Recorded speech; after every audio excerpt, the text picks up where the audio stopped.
Welcome back to the channel. In the last video, we talked about the best recording setup for you. In this video, we are going to talk about the most important settings on your system that you need to set up before you start recording. This will be related to the recording itself, not the setting up of the software. There are just too many different types of software out there for me to cover all of that. The first and most important settings are your input levels. Too high of an input level will cause what is referred to as clipping. Clipping creates distortion and not the good kind. The two things that commonly give you clipping problems are the vocals and the drums. The best way to set this level, known as the gain setting, is to have the band play and set the levels as they are playing.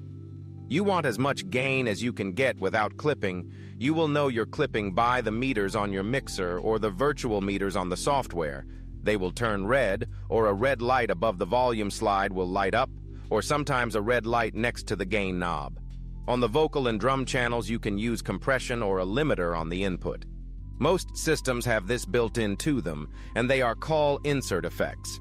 Most will have presets for what you're recording: vocals, drums, piano, and so on. As far as effects go, don't use any effects other than compression or a limiter on the input. You want the cleanest dry signal on the track to begin with. In fact, I recommend disabling any reverb on amplifiers, pianos, and pedal boards. The reason being is that these things use different types of reverb that can clash with one another and make what could have been a great session sound like two freight trains trying to make out in an elevator.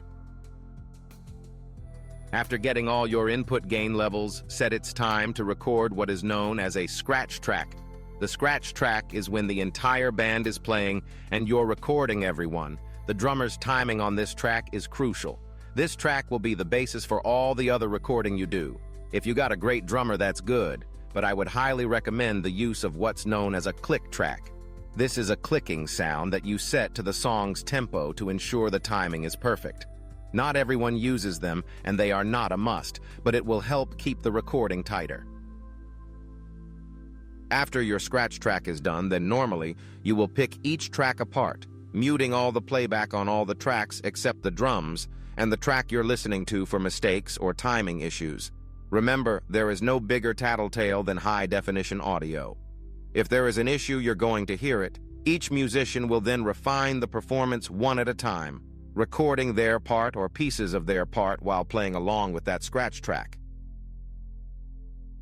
The track you will spend the most time on, both in recording and post-mixing, will be the lead vocal track. It's the one that is front and center, and it needs to be perfect. Remember, hold off on effects until you have a good, tight, and clean session. Be sure to look over your manual on your recording software or mixer. It will explain to you how to arm tracks, which basically means setting them to record and then disarming them so the track will play back. Remember, these videos are just meant to give you some advice on getting the highest quality home recording, and do not dive super deep into the total power of your system.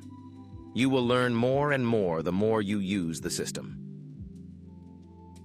Also remember that any effect you use on the input side of the track, once it is there, you can't get rid of it without re-recording the entire track.